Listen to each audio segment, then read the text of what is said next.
Assalamualaikum warahmatullahi wabarakatuh. Selamat malam semuanya.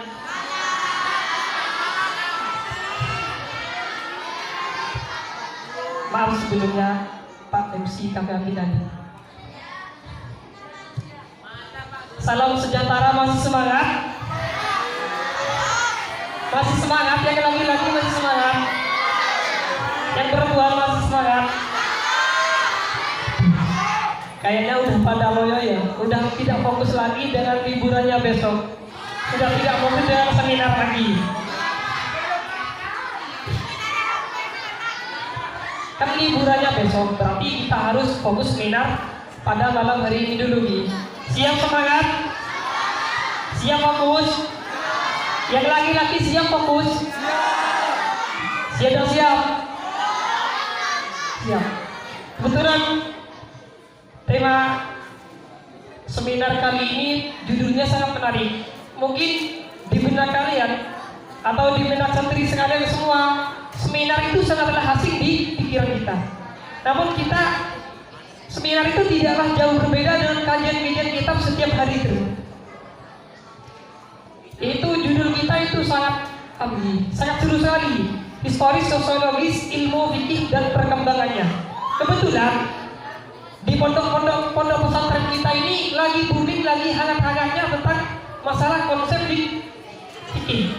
Makanya panitia di sini mengambil materi fikih.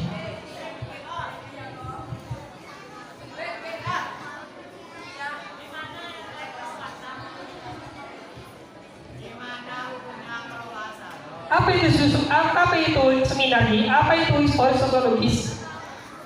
Yaitu kita akan membahas pada kesempatan malam hari ini, kita akan membahas apa itu fikih.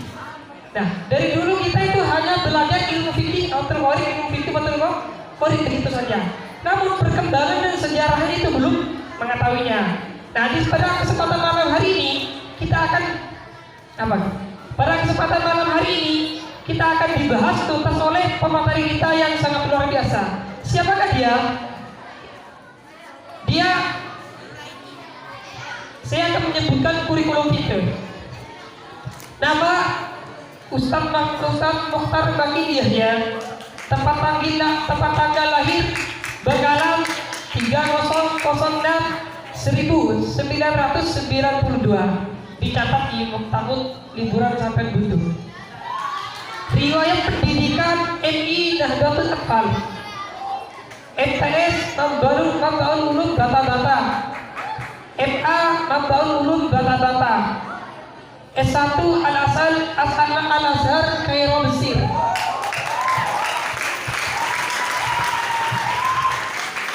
Pengalaman organisasi Ketua LPBA 2014 sampai 2015.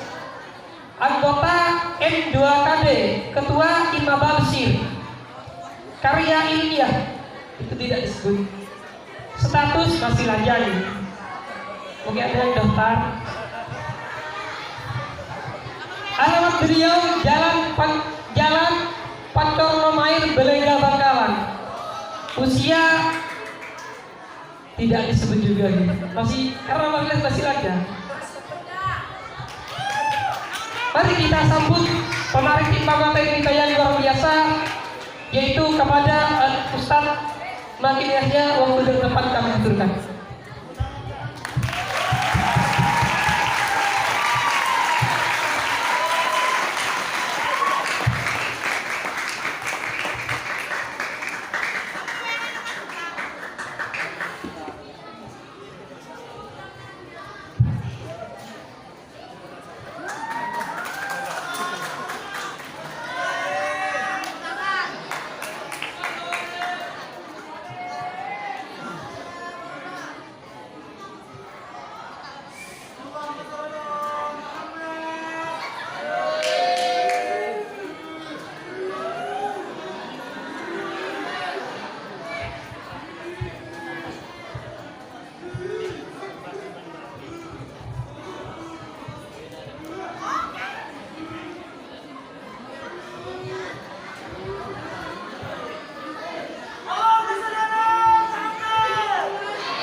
semangat nih, yang fokus.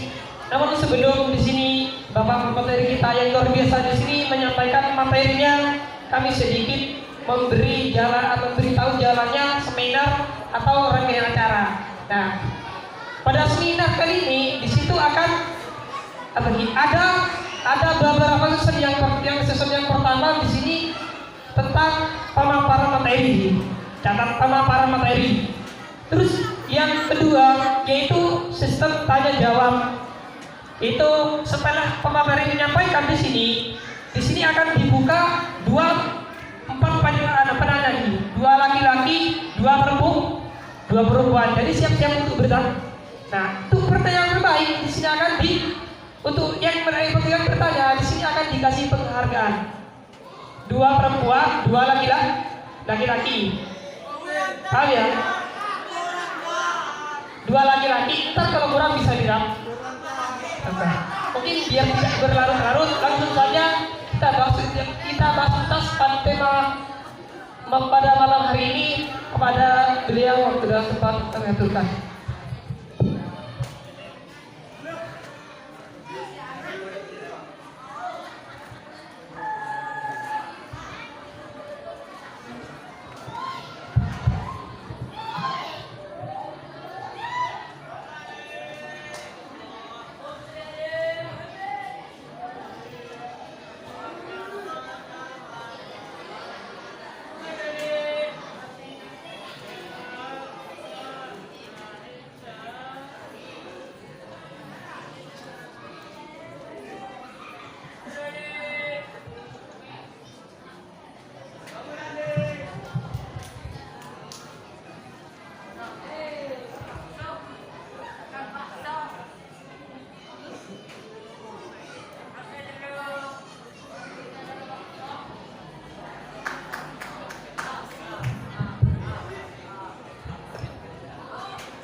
Bismillahirrahmanirrahim. Uhayyikum bitahiyatil Islam, tahiyatil Qudus salam, tahiyati ahlil jinan. Assalamualaikum warahmatullahi ta'ala wabarakatuh.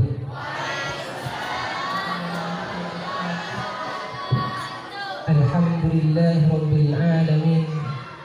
Hamdan kathiran, hamdan yuwafi ni'amahu wa kafi mazidah. Allahumma salli wa sallim wa karim wa majid wa azim ala habibina al-Mustafa Muhammadin sallallahu alaihi wasallam al-qa'il huduru majlisi ilmin afdalu min alfi salati rak'atin wa ala alihi wa sahabatihi ajma'in ba'du.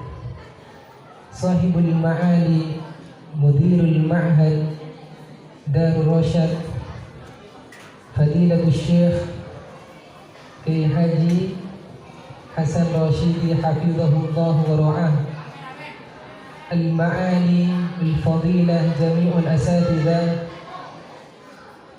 Al-Ma'ali Al-Fadilah Jami'il Huduril Kiram, wa la ansa ila jami'il talaba fi hadzal ma'had al-mubarak.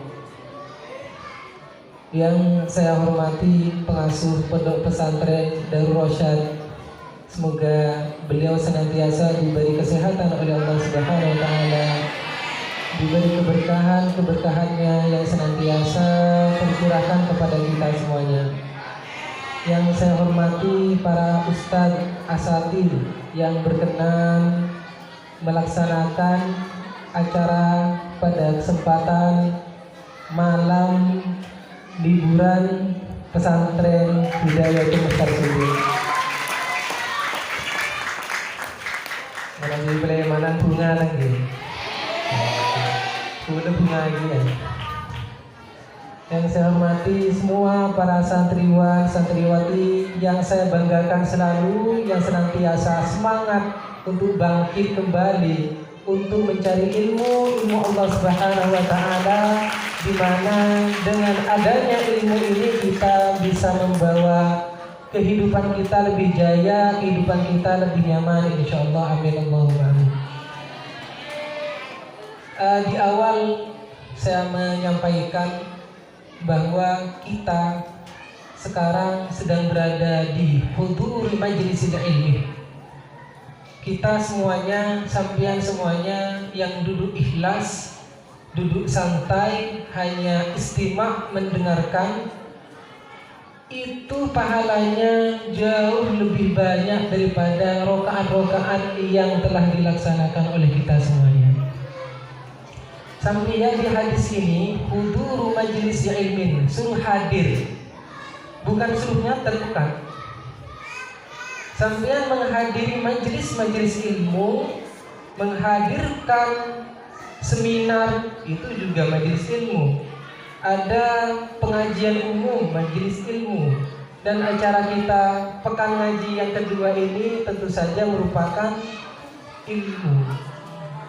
Sampean hadir saja itu pahalanya sudah berlipat-lipat kebaikan yang diberikan oleh Allah. Apalagi sampai bawa kertas, sampean bawa bolpen.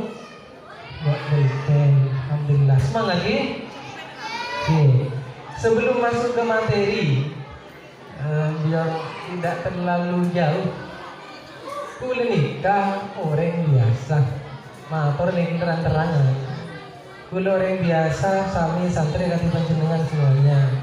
Ustaz Syafiq nih kan, Ustaz Syafiq gila ngechat di kula, hampir saya respon. Paling buka nyokon foto saya pada surban lah. Kulo mantor kata Syafiq, kulo beli kiai tadi.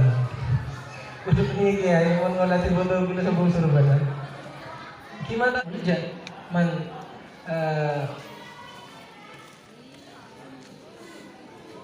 Ibnu Abbas, sampai tahu Ibnu Abbas? Ibnu Abbas itu sepupunya Rasulullah dan satu-satunya sepupu yang mendapatkan doa langsung dari Rasulullah SAW. Ibnu Abbas didoakan oleh Nabi, Allahumma ja'alhu minal mutafaqihina fid din.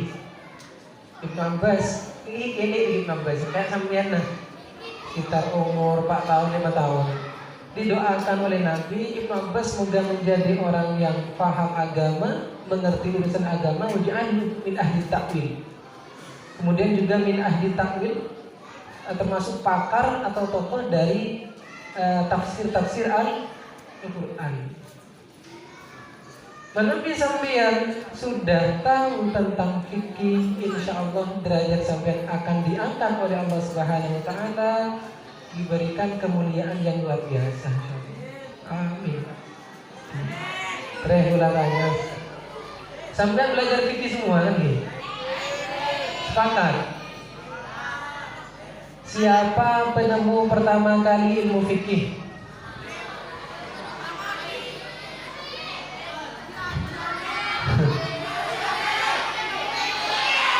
Oh. Berarti santri derwa sangat semangat berarti tadi. Serah? Nikah pula mengutip dari salah satu kitab. Ada kitab keren sampean. Sampean kalau ingin tahu satu kitab, ingin tahu kehebatan nahwu, ingin tahu historis atau sejarah dari fikih, lihat di Muqaddimah Ibnu Khaldun. Ibnu Khaldun, nikah masya Allah jasanya beliau terhadap Islam itu luar biasa. Beliau mengatakan bahwa penemu ilmu fikih pertama kali adalah Abdurrahman bin Mahdi. Sekarang nikah secara umum. Syekh Hisham beliau mengatakan di dalam ilmu fikih Syafi'i, maksudnya fikih Syafi'i, orang pertama kali yang menemukan fikih adalah Imam Syafi'i, termasuk juga usul fikih. Jadi kita alhamdulillah semuanya termasuk dari bagian Imam Syafi'i. Semoga diberikan keberkahan dari beliau. Terus lanjut.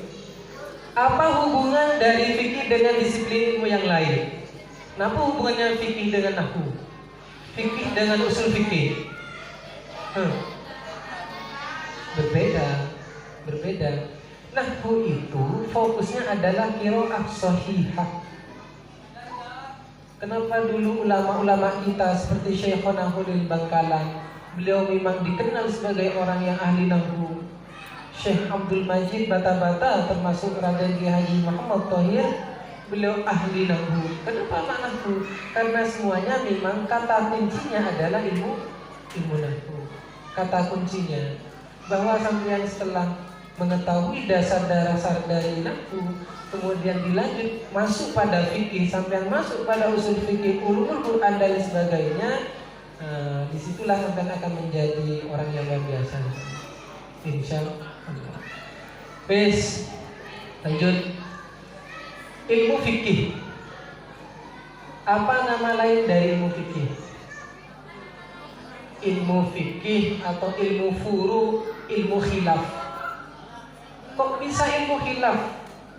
Iya, fikih itu di dalamnya mengandung perdebatan ulama. Sampean jangan heran kalau di dalam mazhab Syafi'i barometer atau batasan dari air berubah tidaknya, air najis tidaknya, itu dilihat dari perubahan.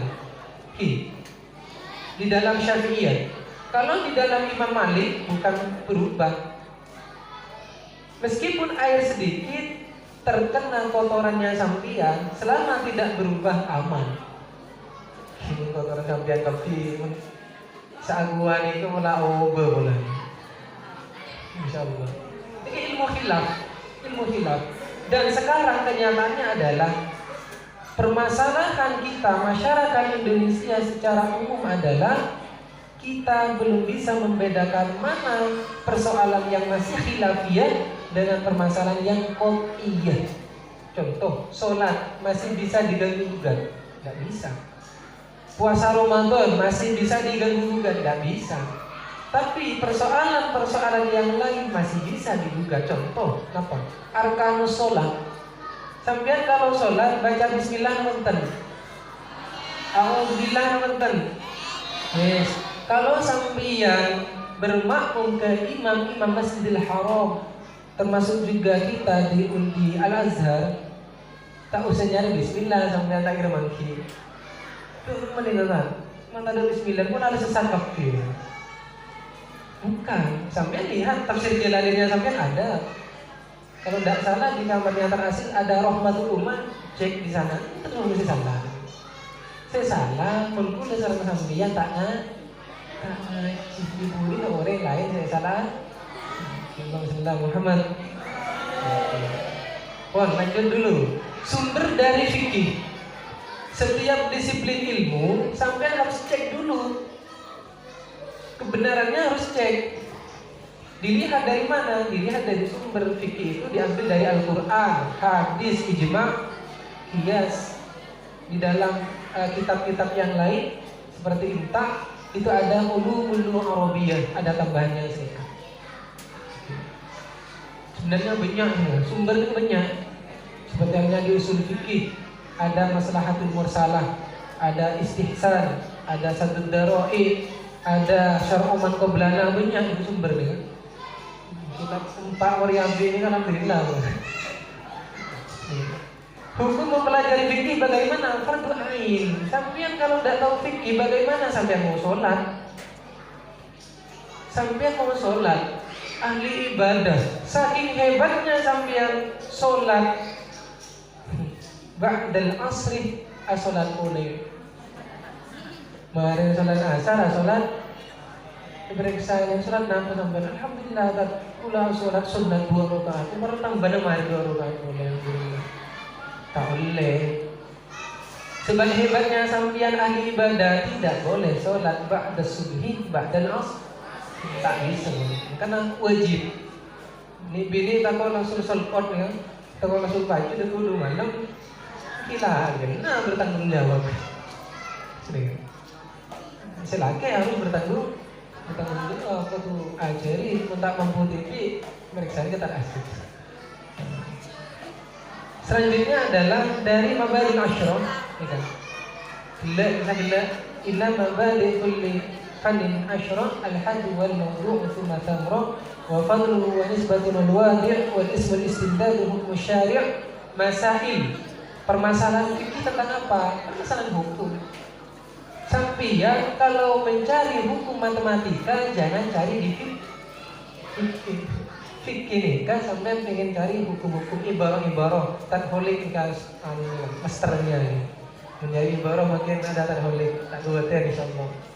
Kalau sampean semuanya sudah tahu definisi dari fikih, sampean tahu pokok pembahasannya, hikmahnya, hubungannya, keutamaannya, termasuk masail-masail dari fikih, wal ba'du bil ba'di ittafa. Andai kita tahu sebagiannya saja ittafa cukup boleh. Wa man darul jami'a hadza syarafa, tapi jika kita mengetahui semuanya, semua persoalan yang 10 barusan, hadza syarafa, kita akan mendapatkan kemuliaan. Allahumma shalli ala sayyidina Muhammad. Setuju juga, bukan cuma fikih, tapi periksa itu ustaz-ustaznya, kenapa tanah kulir? Sumbernya dari mana? Pengambilannya dari mana? Itu kajian kita yang pertama. Yang kedua adalah kita lebih masuk ditarik pada zaman Rasulullah nih. Beri malam beri. Fase perjalanan fikih. Kalau sampai baca makalahnya di sana, perjalanan fikih atau disiplin ilmu secara keseluruhan itu tidak semerta-merta langsung jadi fikih. Faslun fi siwaki, kitabu ahkami taharati, kitabu ahkami sholati, tidak. Ini kesemuanya butuh proses. Fikih sama. Seperti kita lahir langsung lari, tak mungkin. Kita lahir langsung kita alim, Yang pertama adalah dari perjalanan ilmu fikih kita mengenal pra mujtahid mutlak. Nah, apa pra dia? Pra ini qoblah. Ra itu periode atau masa. Berarti masa sebelum mujtahid mutlak. Di sini kita ambil 2 poin besar, yaitu masa Rasulullah dan masa sahabat. Sampeyan barangkali menduga bahwa Rasulullah pernah baca Fathul Qorib. Sombong. Fathul Qorib ini bid'ah. Baru itu ini adalah. Sampai membayangkan Rasulullah isi seminar kayak nikah, sombong, namanya sombong proyektor. Di masa Rasulullah yang digunakan pendekatan fikih yaitu bersumber dari Al-Quran dan hadis langsung. Nikahnya mana? Sahabat-sahabat hidup bersama Rasulullah. Sahabat-sahabat itu kalau bertanya hukum langsung pada masternya Rasulullah. Minta hukum nafas sholat, oke. Sahabat itu tidak ada ceritanya beliau belajar baca kitab wudu'i, tidak ada. Wa arkanuz zakati tidak ada. Wa aqsamu siyami tidak ada. Semuanya langsung bersama Rasulullah. Sallu kama ra'aitumuni usolli. Ini kan begitu. Ula sholat, olah disarang sambiya, bikin deki, ya cerita langsung. Sombong mau sekitar sombong. Dimana Rasulullah menyampaikan dalilnya, wa aqimus sholat wa atuz zakat, dirikan sholat, laksanakan puasa, laksanakan zakat, nanti saya yang mempraktikkan. Jadi di masa Rasulullah itu tidak ada ijma' qiyas, tidak ada. Baru kemudian lahir ijma' dan qiyas setelah Rasulullah beliau wafat, kemudian diganti pada periode berikutnya fase sahabat. Kok bisa ada ijma' dan qiyas? Ijma' qiyas itu sebagai solusi bahwa misalkan tidak ada respon atau jawaban di dalam Al-Quran dan hadis, maka para sahabat itu mencari di ijma'. Sedikit cerita ini. Kadang-kadang ngaji membagi fikih biasanya. Sampai mau si anak polatin dari rumah dengan mereka. Ada Al-Quran, hadis, ijma', qiyas. Kenapa ulama harus menggunakan pendekatan qiyas? Kenapa Imam Syafi'i harus melahirkan qiyas? Qiyas ini adalah langkah solusi terakhir. Andai tidak ada di Al-Quran, hadis, ijma', contoh Sabu-sabu di masa Rasulullah ada, narkoba tidak ada, di Al-Quran ada, tidak ada, di hadis tidak ada. Sehingga dari sinilah ulama menggunakan pendekatan yang kita kenal dengan qiyas atau analogi. Sampai mau usul fikih lagi, bukan usul fikih lagi, analogi. Contoh analogi ini kan enggak? Khomer, kenapa khomer haram? Ilahnya apa? Muskir, memabukkan, menghilangkan akal. Karena menghilangkan akal maka diharam. Narkoba kenapa diharamkan? Karena memiliki ilah yang sama dengan ilahnya khomer. Kenapa? Menghilangkan. Dalam satu penelitian, naudzubillah, orang yang pernah menghisap narkoba atau sabu-sabu sedikit saja, ini kan akan ada saraf yang rusak dan akan membeku selama 24 atau 25 tahun. Ini kan unik. Umpas sampai kaki, naudzubillah. Kalau ke Indonesia mungkin sedang demam-demam kayak nikah. Minta selamat dokter. Lahirnya Al-Quran, hadis, ijma' dan qiyas, maka lahirlah dampak sosiologis pada periode sahabat. Nampak dampak sosiologis, dampak lingkungan. Rasulullah, beliau itu dulu mendelegasikan sahabat-sahabatnya, ada yang ada di Madinah, ada yang di Kufah, ada yang di Irak, ada yang di Basra dan sebagainya. Dan di sini pula simpulkan dari semua delegasi yang diperintah oleh Rasulullah itu ada dua madrasah. Madrasah ini aliran. Yang pertama itu aliran ahli hadis dan yang kedua aliran ahli ro'i. Mungkin boleh tambahin khusus boleh TV aliran ahli hadis. Aliran ahli hadis. Okay. Madrasah ahli hadis. Saya lagi Ibnu Umar.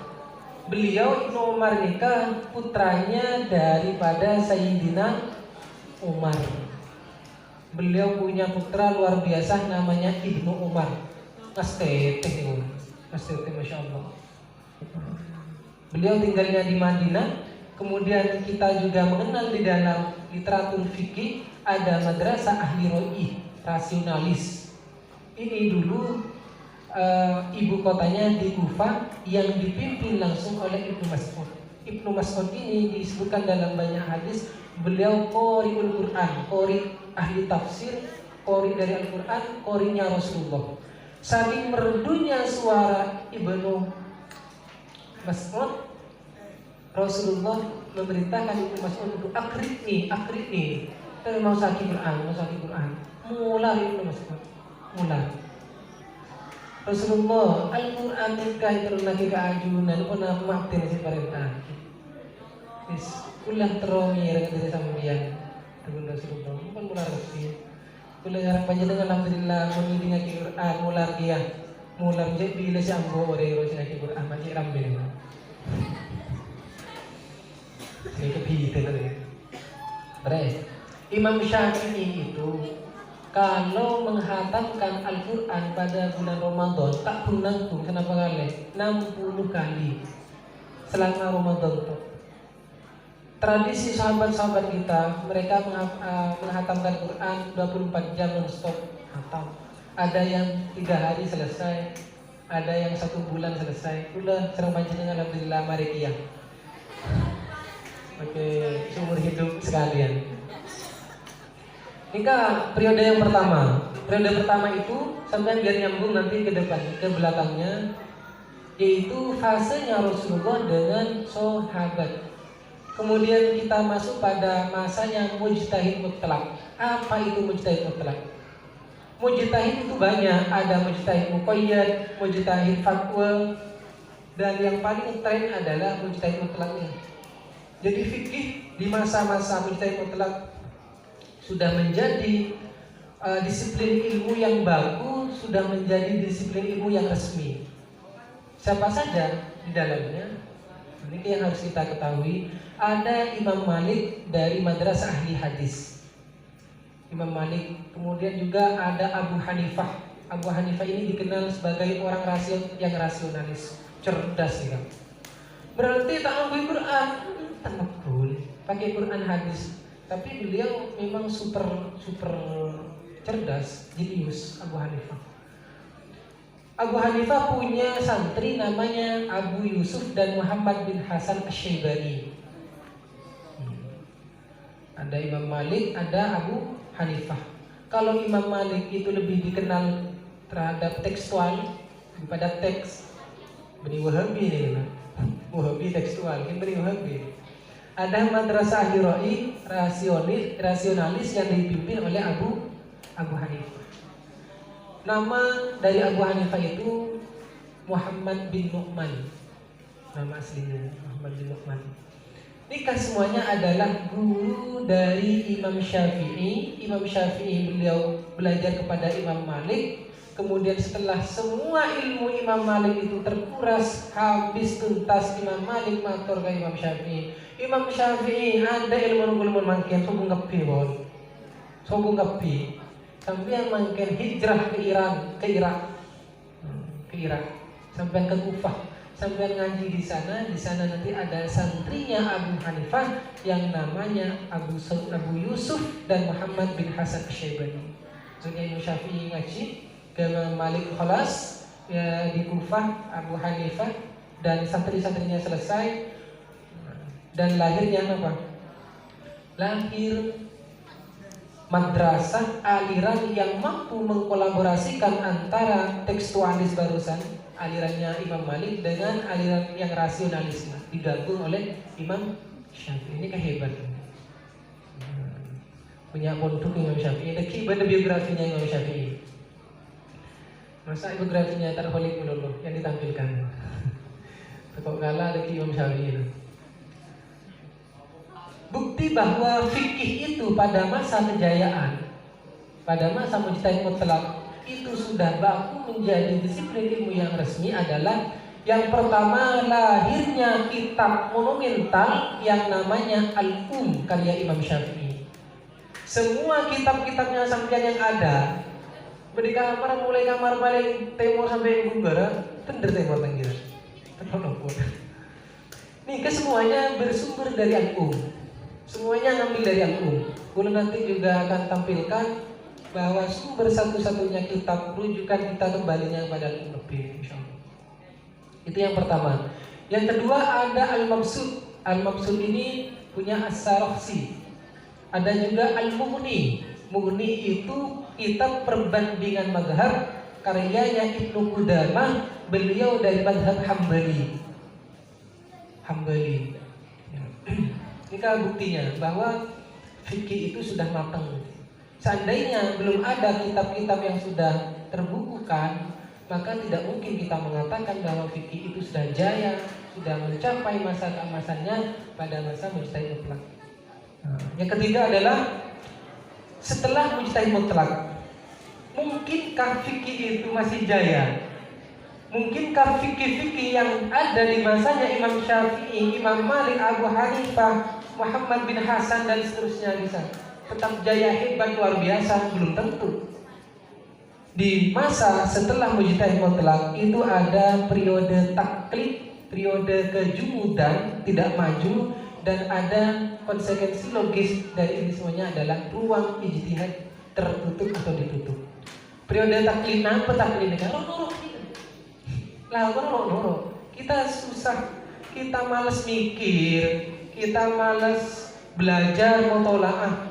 Dibudina makin entar ke Syekhuna YouTube. Nyari YouTube baik. Makin browsing di Syekh Google. Taklid nih. Jadi fikih setelah itu merosot lagi, fikih nikah sudah jumud lagi. Akhirnya ada satu statement pendapat mengatakan ruang ijtihad sudah belum dibuka lagi. Nikah kurang lebih dari tahun 310 sampai 656. Berarti nikah panjang 300 tahun. Bayangkan saja, kuliah dengan sampian selama 300 tahun. Misalkan mangke ya, noro sedikit melulu. So, saya mikir sekali, afala yatadabbaruna al-Qur'an, ada yang memikirkan Quran. Sobung yang memikirkan masyarakat, sobung yang memikirkan santri. Sobung yang memikirkan acara yang spektakuler pada liburan sobung. Berarti kan kita sama-sama saja. Manusia itu pasti berkembang. Sampai kalau mau dikatakan manusia, ciri-cirinya adalah berkembang atau berinovasi. Gue dulu pernah belajar biologi, lembut. Ciri-ciri makhluk hidup adalah berkembang. Kalau pemikiran kita tidak berkembang, sampai yang tetangga nikah, lebur pakun, langki saja. Tak pernah berpikir kenapa harus fatul qori, tidak pernah kita berpikir kenapa harus fatul mu'in. Berarti kita pada sini. Nggak usah hilang Muhammad. Iya. Ini kan tambahan dari ular. Tambahnya adalah kita hidup di zaman yang sudah modern. Semuanya digital, nyaman ngerti. Dari beberapa kitab-kitab yang ada di zaman klasik, maka kita sudah berubah lagi mungkin. Kitab-kitab juga berubah. Kula dulu pernah ikut Bahsul Masail, pernah ngirim, mata ada kacang dulu. Pernah ngirim dicoba ngambil lapunga, kirim tempat kacang, santri tempat kacang. Peliman tergatal lebih.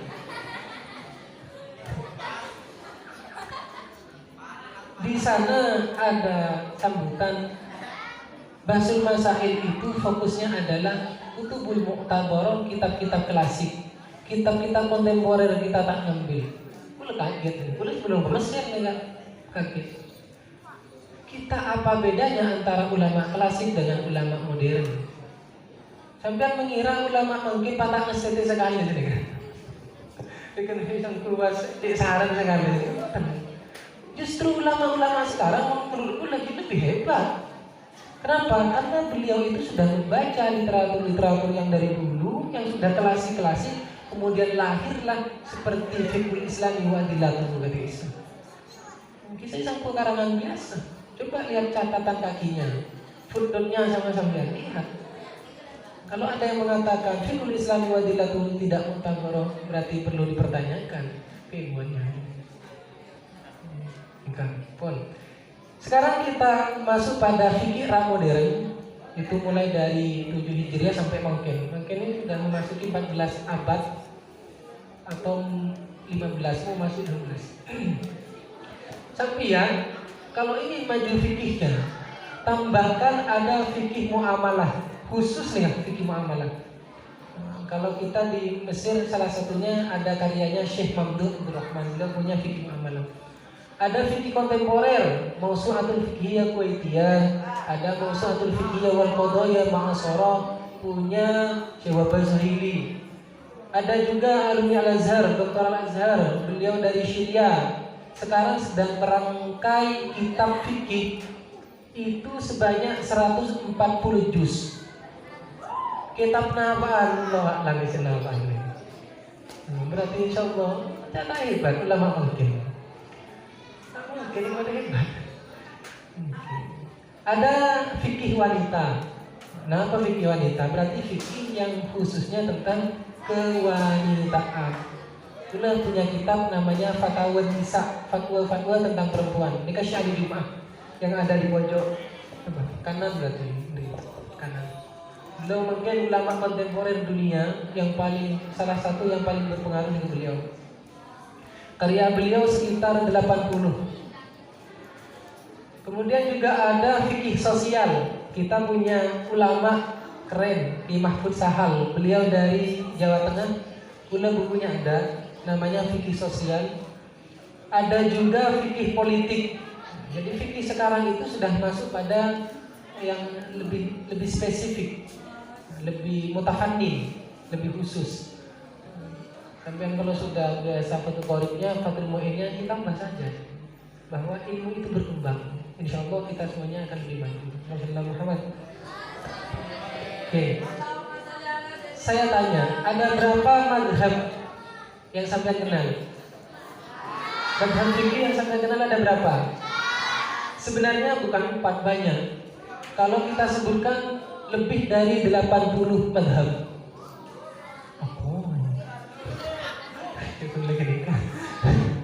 Oke. Tapi di sini kita cantumkan yang lebih masyhur, lebih viral di Indonesia, ada Ibnu Uyainah. beliau ulama juga. Imam Malik, beliau gurunya Imam Syafi'i, mujtahid mutlak. Beliau punya karya namanya Muwatta. Ada Auza'i, Sufyan Ats-Tsauri, Abu Hanifah, Ahmad bin Hanbal. Ahmad bin Hanbal ini santrinya Imam Syafi'i. Ada Imam Laits. Imam Laits ini makamnya beliau di Mesir. Dulu alhamdulillah sering. Ada Ibnu Jarir At-Tabari. Beliau pengarang tafsir At-Tabari. Kalau tidak salah usia beliau itu 130 tahun. Seluruh hidupnya dianugerahkan untuk ilmu dan termasuk dari ulama yang jomblo. Imam Nawawi jomblo. Takotak asis ngiring lalampan aku letak lang-lang. Ada Imam Dhahiri. Dhahiri ini tekstualis. Lebih tekstualis. Dan yang selanjutnya adalah Imam Syafi'i, imam kita. Ini banyak. Kenapa yang viral dan muktabar itu hanya 4? Karena yang terbukukan, yang dibawa, disebarkan oleh santri-santrinya itu yang muktabar adalah 4. Abu Hanifah, Syekh Santrena, Muhammad bin Hasan. Imam Syafi'i, kenapa harus Imam Syafi'i? Imam Syafi'i punya banyak santri, diantaranya Muzani. Dari Al-Um, kita saatnya, insyaallah. Al-Um itu lahir karya-karya yang lain. Ada Mukhtasar Muzani, dari Mukhtasar Muzani jadi Nihayatul Matlab, Nihayatul Matlab jadi Wasit, Basit, Wajiz, banyak. Karena yang 4 ini kasih muktabar. Seandainya punya imam lain itu juga dibukukan dan disebarkan ke seluruh dunia, insya Allah bakal jadi madhab-madhab yang lain. Dan sampai biar tidak kaget, ini kan sekedar informasi. Sekarang madhab itu hampir mulai ditambahkan lagi. Madhab Zaidiyah, Syiah. Dan itu Syiah. Amerika. Dan madhab Zaidiyah itu pendekatannya lebih dekat dengan kita. Syafi'i, Maliki, Hanafi. Tak terlalu yang Syiah ekstrim. Dan Daud Dhahiri ini diantara pentolannya adalah Ibnu Hazm, santrinya ini. Kulu dah nampak, anakku Ibnu Hazm, mungkin apa pun. Ibnu Dhahiri. Karena kajian kita dan kita semuanya adalah Syafi'i, maka aku akan kenalkan sedikit terkait biografi dari Imam Syafi'i. Nama lengkap beliau adalah Muhammad bin Idris Asy-Syafi'i. Ini dinisbahkan kepada kakek-kakek Muhammad bin Idris, namanya Syafi'. Itu kan Ustaz Abdul Syafi'. Gitu. Jika Syafi' termasuk dari nasab Rasulullah Sallallahu Alaihi Wasallam, Bani Hashim, Bani Muttalib. Beliau kelahiran Gaza, Palestina, mungkin saya bom terceder. Gaza, tapi wafi riwayatin beliau dilahirkan di Yaman. Mami sengki, karena dulu catatan-catatannya kadang kurang sore, sehingga ulama biasa ikhtilaf. Tapi yang zahir dan yang biasa kita dengar adalah beliau lahir di Palestina tahun 150 Hijriah. Riwayat pendidikan beliau, ada riwayatnya. Beliau itu setelah di Palestina langsung dimondokkan oleh umminya di Mekah. Dari Mekah beliau lanjut ke Madinah. Dari Madinah lanjut lagi ke Yaman. Setelah dari Yaman Baghdad. Setelah Baghdad Mekah. Setelah Mekah Baghdad lagi, lalu ke Mesir. Beliau. Alhamdulillah senang kan? 1, 2, 3, 4, 5, 6 beto. Jadi gula tanya ke sampean lah ngaji di mana? Oke.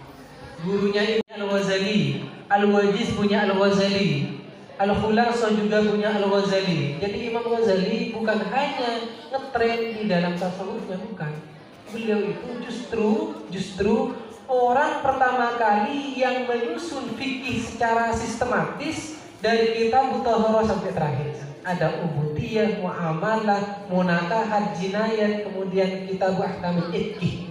Itu yang menyusun adalah Imam Ghazali. Kan aku lebat sampean asokor. Di Al-Um kata kenapa tidak ada? Al-Um itu secara umum, rumusannya secara umum, tapi yang merumuskan di bawah adalah Imam Al-Ghazali. Lanjut. Dari Al-Khulasah lahir Al-Muharrar, punya Imam Rafi'i.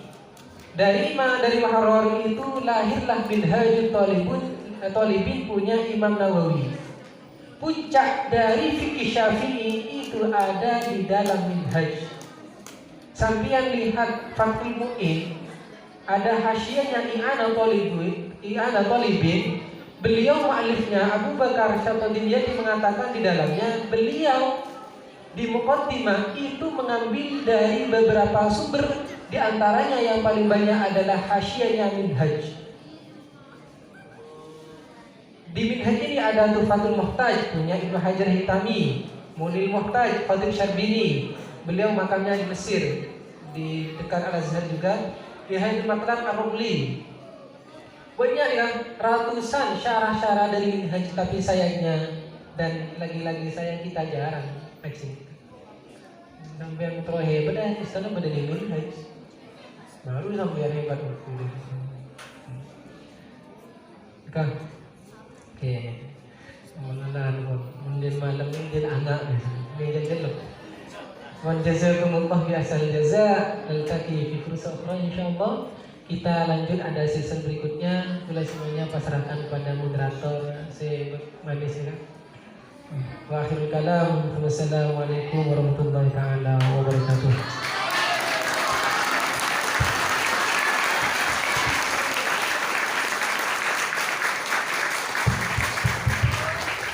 Waalaikumsalam warahmatullahi wabarakatuh. Terima kasih kepada Bapak materi kita yang sangat luar biasa.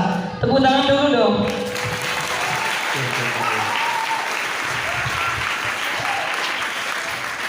Masih lanjut kali ini? Masih lanjut. Sesuai janji kita itu ada session. Sekarang lanjut kepada diskusi yaitu tanya jawab. Itu yang pertama, yang kedua dua laki-laki, dua perempuan. Jadi siapkan jawaban sampean atau ditulis terlebih dahulu. Karena yang bertanya di sini akan mendapatkan penghargaan. Namun sebelum di sini lanjut kepada pertanyaan, saya sedikit mengasih ilustrasi atau kesimpulan dari awal sampai terakhir tadi. Biar sampai terangsang atau gimana lagi. Jadi kesimpulannya tadi itu membahas tentang masalah fikih. Apa itu definisi fikih? Tentu sampai sudah mulai mengetahui apa itu definisi fikih. Sampai bagaimana cara itu mengamalkan atau belajar fikih. Tentunya kita wajib, karena kalau tidak kita tidak belajar fikih, kita tidak akan tidak sah untuk bersolat untuk ibadah dan yang lainnya.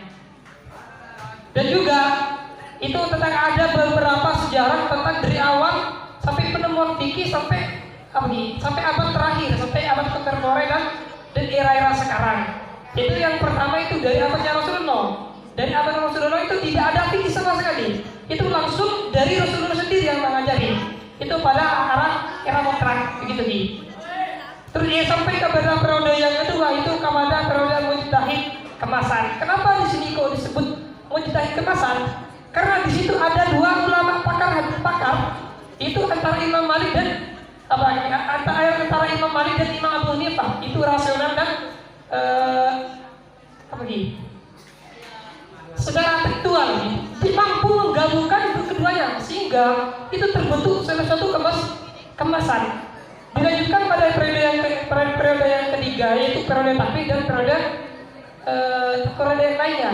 Mungkin itu yang saya tangkap dan saya simpulkan.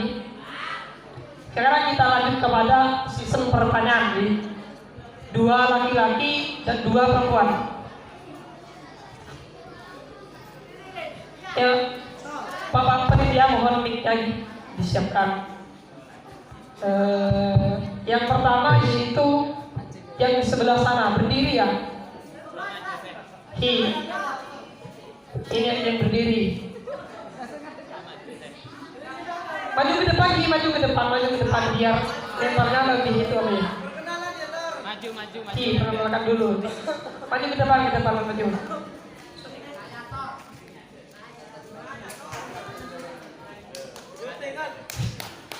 Perkenalkan nama siapa?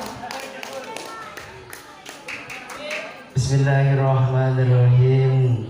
Assalamualaikum warahmatullahi wabarakatuh.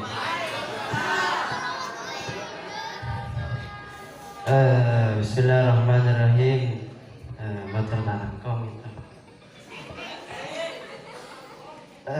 Perkenalkan nama saya, biar lebih gak kenal maka gak sayang katanya. Perkenalkan nama saya Muhammad Syukur. Saya dari Manoan dan status saya masih jomblo. Tepuk tangan untuk Manoan.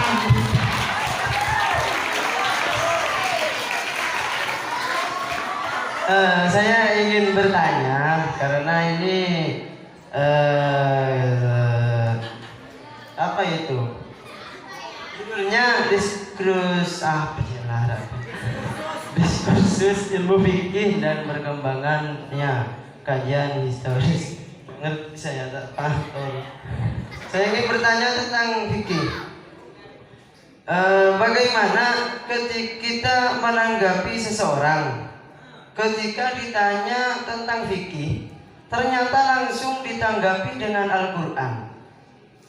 Karena kenapa?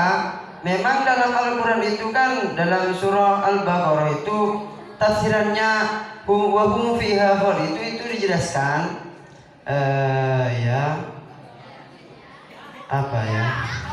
lamma daraballahu al-mithal bid-dubab wa iyashubhum ad-dubab syai'an wal ankabut. Bahkan sesuatu yang hina pun di dalam Al-Quran itu dijelaskan dari detailnya Al-Quran tersebut. Keterangan tersebut Al-Hashisha, dari ke detailnya Al-Quran itu bahkan yang hina disebut.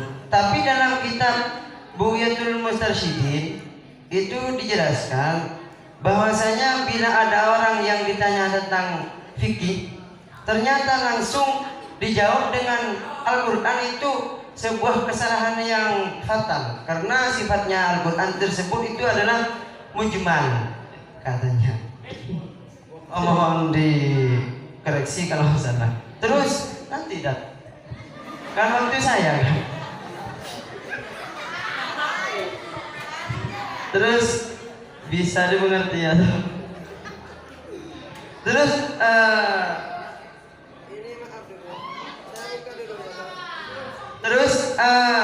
yang kedua, apakah ya di dalam setiap permasalahan mazhabus Syafi'i itu sudah memberi komentar atau memberi singgungan untuk menutupi lubang dari permasalahan tersebut? Kalau memang tidak atau iya, mana yang lebih didahulukan antara ilhaqi dan taklid? Kan tadi membahas tentang taklid. Antara taklid dan ilhaqi, apakah orang, dan kalau memang iya, bagaimanakah cara seseorang untuk mengkonsumsi taklidul madzhab tersebut? Apakah bisa dengan secara ilegal atau bagaimana? Cukup sekian dari saya manusia biasa, al-insan man kanat mahasibuhu masawiya fa kaifa la takunu masawuhu masawiya. Akhiran dari saya, wa nafaminkum undur makila wa la tandur mangkola. Assalamualaikum warahmatullahi wabarakatuh. Waalaikumsalam warahmatullahi wabarakatuh. Tepuk tangan dulu, pertanyaan sangat luar biasa nih. Satu lagi dari laki-laki, dari perempuan dulu ya. Satu lagi. Ini dua-dua dulu. Satu perempuan ya. Ada yang bertanya dari perempuan? Silakan, itu paling belakang, paling belakang. Paling belakang itu ya.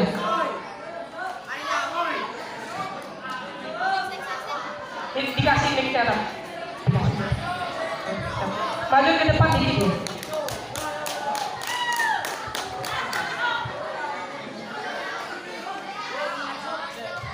Dikasih mic-nya.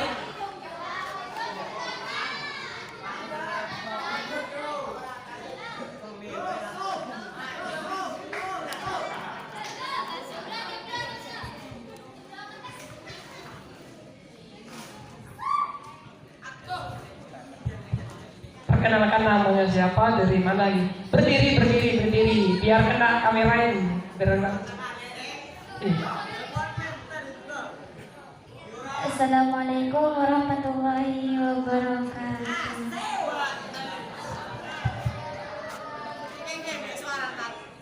Perkenalkan, nama saya Nur Laila.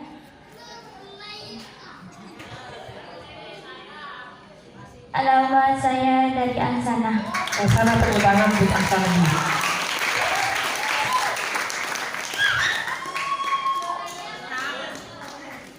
Langsung.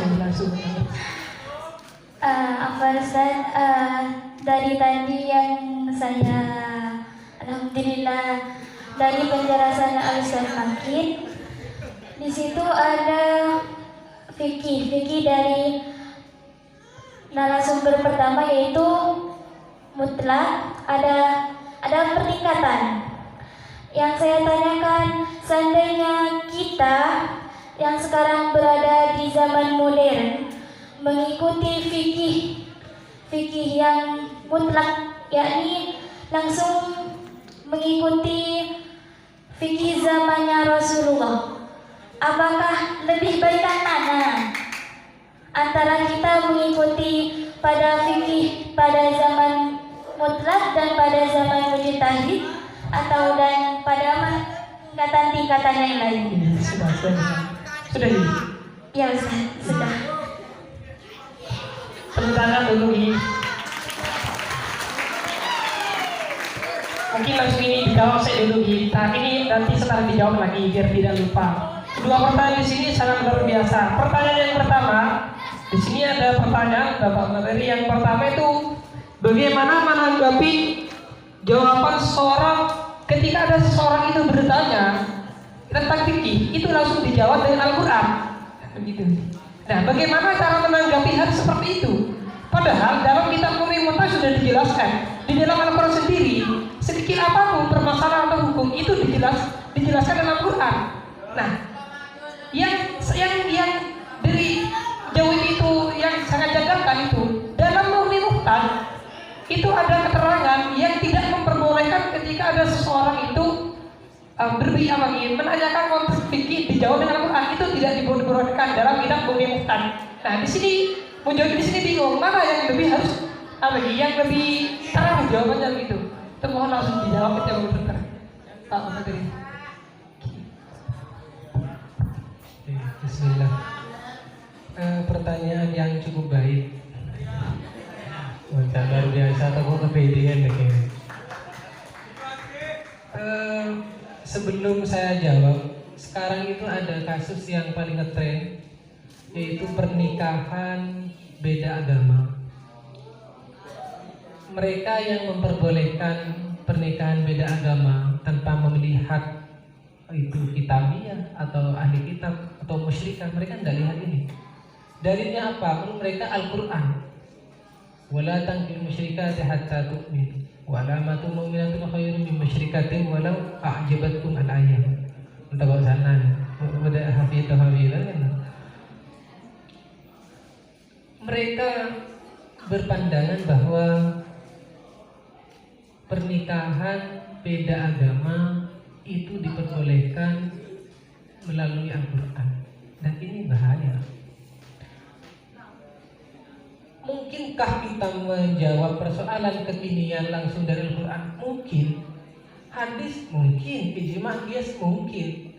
Tapi ada beberapa kriteria yang harus kita ketahui. Yang pertama adalah kalau kita ingin menjawab harus jelas sihhatul naql. Validitas dari data dari mana jawabnya. Imam siapa yang diikuti? Kitabnya kitab apa? Itu yang pertama, sihhatul naql, singkat. Yang kedua adalah kita tidak hanya sekedar daripada mengutip, semisal ada di Mu'ni kata barusan, ada di Ihya, ada di kitab apapun, bahkan Al-Quran sekalipun, tapi kita tidak mempunyai validitas yang sahih terkait pemahaman. Kayak ulama-ulama dulu itu kalau berdoa, mereka minta anugerah akal yang sehat, al-aqlus salim. wal fahmus sahih. Ya Allah, semoga saya diberikan akal yang sehat, akal yang bisa memahami Al-Quran dan hadis dan sahih. Kenapa Wahabi itu berbahaya? Mereka punya jargon kembali kepada Al-Quran dan hadis. Tak salah, bukan? Itu salah ini. Masalahnya adalah min haitsu sihhatul fahmi. Keabsahan dari cara mereka memahami itu bermasalah. Artinya apa? Seandainya sampai mau jawab dari Al-Quran, tafadhol, tapi syaratnya sihhatul fahmi. Masa sampai mau memahami aqimus sholat, aqimus atau as-sholatu lidzikri, sholat itu yang penting ingat. Berarti saya meskipun ngadepnya ke sini, ngadepnya ke samping, yang penting ingat ke Allah, berarti cukup. Tapi ini yang berbahaya sih. Selama sampean bisa memahami, mempunyai pemahaman yang betul terhadap Al-Quran dan hadis, silahkan. Tapi kenapa kita misalkan di NU, misalkan di Nahdlatul Ulama, harus kembali kepada fikih, usul fikih, tarikh, nahwu, aruf, balaghah. Ini semuanya merupakan perangkat untuk kemudian bisa merobos pada Al-Quran. Itu pun belum dijamin benar pemahamannya. Jadi kalau mau kita jawab, kita nampak terus sampai odeng gitu. Kita nampak. Yang dimulai itu barangkali ihtiyat, bahwa untuk level-level yang umum dan belum lengkap perangkat-perangkatnya dalam memahami Al-Quran itu seluruhnya. Sampai kalau belajar ulumul Quran nanti, syarat dari mufassir itu kurang lebih ada 15 syarat disiplin ilmu yang harus dikuasai. Termasuk untuk zaman kita sekarang adalah ilmu ijtimai, ilmu sosiologis. Cuman oke. Cuman bisa nih. Ini aku serap kemudian yang dikeluar. Ini kan. Karena membaca Al-Quran hadis apa? Kok kita bahas masail pakai fikih? Fikih itu hasil, produk. Hanya dulu kita di bata-bata ketohir itu, Allah yarham, semoga dapat barokahnya semuanya. Kau terlalu ya Maulana. Napa Maulana? Kullu masailul fikih yarji ilaina. Dulu di masanya Ki Manjid, mahasiswa pertama, semua persoalan fikih itu semuanya di Ki Manjid. Jadi beliau ingin melahirkan sosok yang baru. Kenapa yang harus dipelajari? Semuanya nih. Nah, usul ulumul Quran, mustalah hadis, hadis fikih, usul fikih, aruf, balaghah, faraid, tarikh, bisa mantik. Jadi mungkin nanti dai kondang YouTube kempang deku libur ada tadi YouTuber sampai untuk kasih YouTube sendiri bang sebelah Muhammad insyaallah alhamdulillah insyaallah sudah lagi. Jadi kesimpulannya itu boleh dalam harus berakil ala sihah begitu. Mungkin dalam pemahaman di dalam kitab Nurul Muhtad itu sekian, mungkin makanya gitu kesimpulannya. Terus pertanyaan yang kedua langsung di dalam fikih itu tadi, perkembangan fikih mulai zamannya Rasulullah sampai periode modern sampai dengan takdir itu apa gitu? Pertanyaannya lebih baik mana seandainya itu mengikuti di zamannya Rasulullah dan sekarang? Kalau seandainya ada perbedaan itu lebih baik mana? Apa kita apa mengikuti di zaman mutlak apa modern itu bagaimana gitu? Mohon langsung jawab. Fikih itu sumbernya jelas. Ada Al-Quran, hadis, ijma, qiyas. Jelas. Boleh ada berdebat pun jelas. Lebih baik mana? Nah, disinilah kita harus mempelajari karakteristik khosois dari fikih. Wahbah Zuhaili itu punya buku kecil, belum dicoba nih. Namanya Fiqhul Nawazil. Fikih Nawazil ini semacam fikih kontemporer atau kasus-kasus baru yang tidak ditemukan pada zaman terdahulu. Contoh, sampai nabung kembang dapat bunga, ya hukum ada sampai. Kullu qardin jarwa naf'an, pas kan lu. Sampeyan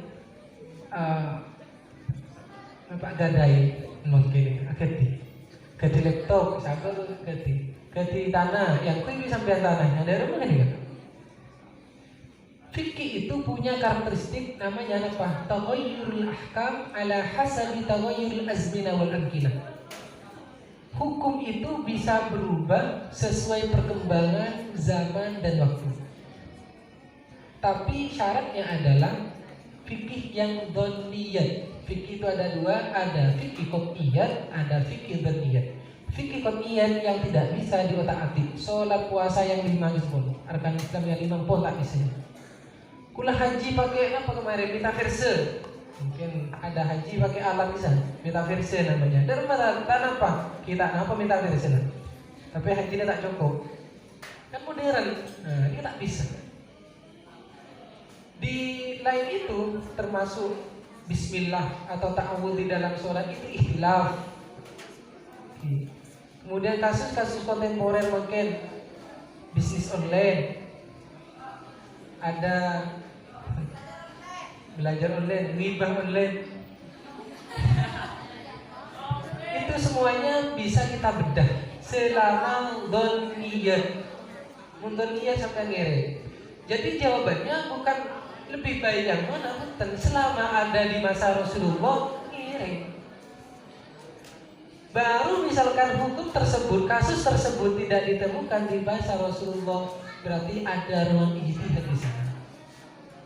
Ada ruang ijtihad. Mungkin apa? Di masa Rasulullah itu kalau ditanya, ayo amalin ya Rasulullah, amalan apa sih paling bagus Rasulullah? As-sholatu, sholat. Beda boleh Rabu sahabat selain, ayo amalin afdal ya Rasulullah, al-jihadu, jihad. Ayo amalin afdal ya, terus nih kan, berubah-ubah. Jauh-jauh. Imam Syafi'i itu punya dua qaul qadim dan qaul jadid. Nikah satu masa, satu personal, hukumnya berbeda. Mak bisa nikah fikih. Ketika Imam Syafi'i ada di Irak, punya qaul qadim, lalu beliau hijrah ke Mesir punya qaul jadid, lalu boleh nikah fikih. Kan sampai jangan heran, ulama-ulama mungkin ikhtilaf mungkin atau karena ada ilmu. Nah, kecuali memang batal, kesalahannya batal pun. Memang kau dengan tanda kutip sesat misalkan, pun jatuh, misalkan sesat. Oke. Nah, kita boleh mengajak melihat semuanya ada al-qail, kotes misalnya kan mungkin tes kotes ini. Man kathurat qira'atuhu wasi'at fikratuhu. Sampai perbanyak baca, insyaallah wawasannya akan terus. Kenapa kita suka mengkritik? Kenapa kita suka menyalahkan orang lain? Karena kita sendiri jarang baca, orang lain yang pemarik. Itu netizen ini. Pun jadi netizen. Deku play mana? Deku ape? Pun masya Allah. Jadi netizen ini. Dan kita fokus dengan diri kita sendiri, insyaallah. Sekian. Sudah berarti karena semua itu mulai dari awal sampai akhir itu bersumber dari Rasulullah semua. Fikih itu bersumber dari Rasulullah. Seperti boleh saja kita menyamakan, seperti tidak melanggar syariat Islam itu. Kesimpulannya demikian. Sobi, pertanyaan yang selanjutnya itu mungkin saya kasih kesempatan yang ada di sana ya. Ada yang ingin bertanya ya?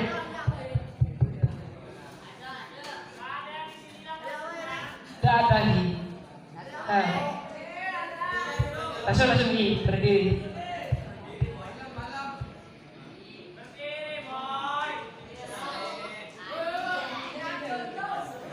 Ya mohon yang lain jangan bubar dulu nanti karena setelah ini ada ramah tamah di yang prinsip. Assalamualaikum warahmatullahi wabarakatuh. Waalaikumsalam warahmatullahi wabarakatuh. Langsung saja Ton. Oke. Manis bahasa basi. Bismillahirrahmanirrahim. Gini Tad, bagaimana peran fikih di area milenial? Seperti yang telah menjadi sepak terjang antara bagi umat Islam di zaman yang semakin hari semakin gawat ini dan semakin canggih ini. Gitu. Bisa diulang sekali. Bagaimana peran fikih di area milenial? Seperti Bagaimana? di era milenial. Seperti yang telah menjadi sepak terjang bagi umat Islam di zaman yang makin hari semakin gawat ini kan, semakin canggih ini, gitu. Itu aja kan. Lagi banyak soalnya. Assalamualaikum warahmatullahi wabarakatuh. Assalamualaikum warahmatullahi wabarakatuh. Langsung ya.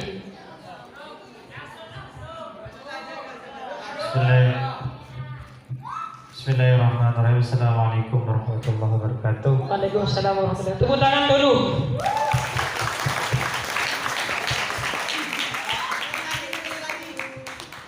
Saya sebagai sa'il tambahan Ustaz, moderator. Saya punya 2 pertanyaan yang masih belum terjawab karena mungkin kurang pengalaman dalam berpikir Ustaz. Pertanyaan pertama, saya punya kitab yang menerangkan tentang masalah qaul qadimnya Imam Syafi'i. Yang menjadi pertanyaan di sini Ustaz, kapan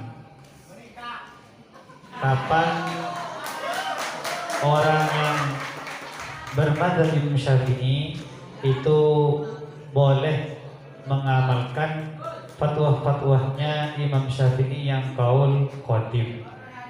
Nah, seperti itu. Karena kitabnya menjelaskan tentang masalah qaul qadimnya Imam Syafi'i. Kapan kita boleh untuk mengamalkannya? Yang kedua, juga saya punya kitab Rahmatul Ummah fi Ikhtilafil A'immah, yang mana di kitab itu dijelaskan ikhtilafnya tentang ulama. Pertanyaannya Ustaz juga sama, kapan kita boleh untuk mengamalkan ikhtilaf ulama itu? Apakah hanya daruri boleh kita mengamalkan, di waktu lain itu kita tidak boleh, bagaimana?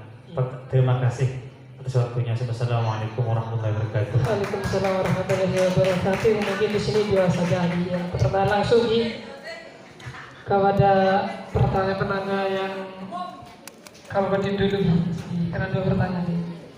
Yang pertama itu di sini ada punya kitab qaul qadimnya Imam Syafi'i.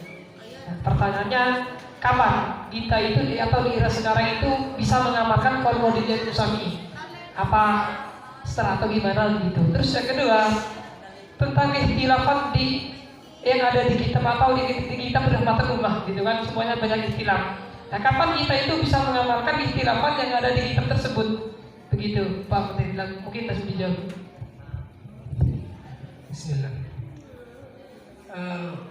Kalau kita tarik ke belakang, kenapa harus ada qaul qadim? Qaul qadim itu ketika Imam Syafi'i perangkat keilmuannya sudah matang.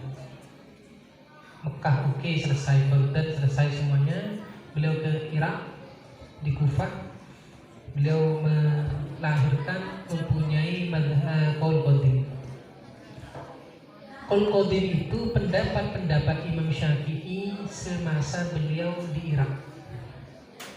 Beberapa tahun kemudian beliau kembali hijrah ke Mesir, lalu beliau membuat qaul jadid. Qaul qadimnya kemana? Dicabut. Fatwa-fatwa yang pernah disampaikan oleh Imam Syafi'i itu semuanya dicabut. Selesai. Ada beberapa ulama yang mengkaji dari pendapat qaul qadim dan jadid ini. Setelah dianalisa kembali, ternyata ada sekitar 24 permasalahan yang sedikit hampir sama dengan yang qaul jadidnya itu.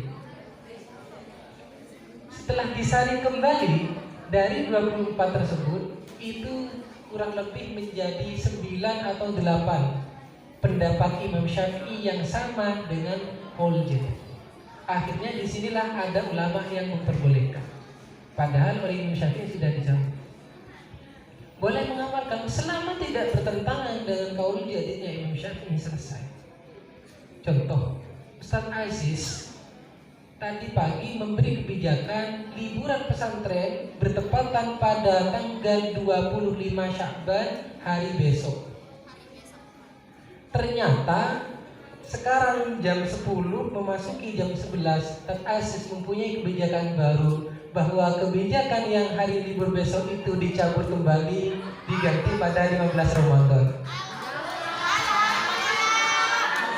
Jadi pendapat itu ya sama, kurang lebihnya kayak gitu. Kurang lebihnya kayak gitu. Itu yang pertama. Kemudian masuk pada yang kedua. Punya Ustaz Aziz dulu. Kapan kita diperbolehkan untuk mengamalkan ikhtilaful madzahib atau ikhtilaful ara'? Di Fathul Mu'in, lengkapnya di I'anah juga nanti ada di sana pembahasan taklid. Kita kalau ingin berpindah mazhab, ya kita harus jangan tatabu'ur rukhas. Tidak boleh ambil yang enteng-entengnya saja. Bagaimana mana pindah, minta mana. Contoh, sambil nikahannya punya Imam Syafi'i, telaknya mau ngambil punya Abu Hanifah, yang tersebut. Ada orang yang telak 3. Misalkan di Imam Syafi'i tolak tuki salatan, yaqu salatan. Di Abu Hanifah misalkan jadi 1 sampai ngalah Abu Hanifah tersebut. Itu namanya tatabu'ur rukhas. Atau sampai wudu, fardu wuduknya mengambil punya Imam Syafi'i.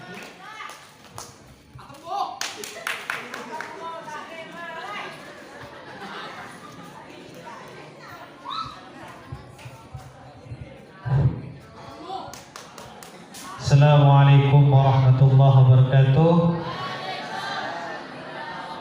Alhamdulillah nang malam semakin karabuan orang alim lulusan Mesir. Tepuk tangan untuk Ustaz Muhammad.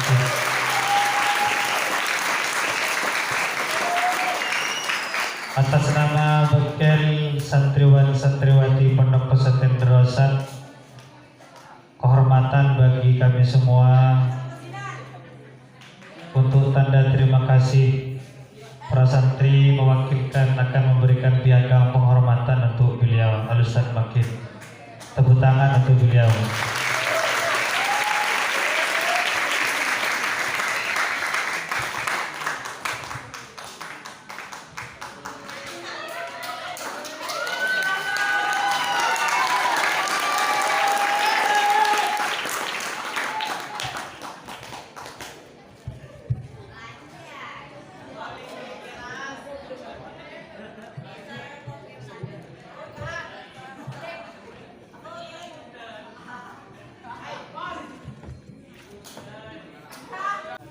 Mohon dengan hormat untuk menaiki panggung kehormatan guna memberikan piagam penghargaan peserta pekan ngaji I'anul Kutub terbaik. Kepada beliau segala waktu dan hormat kami haturkan.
Kenapa dikit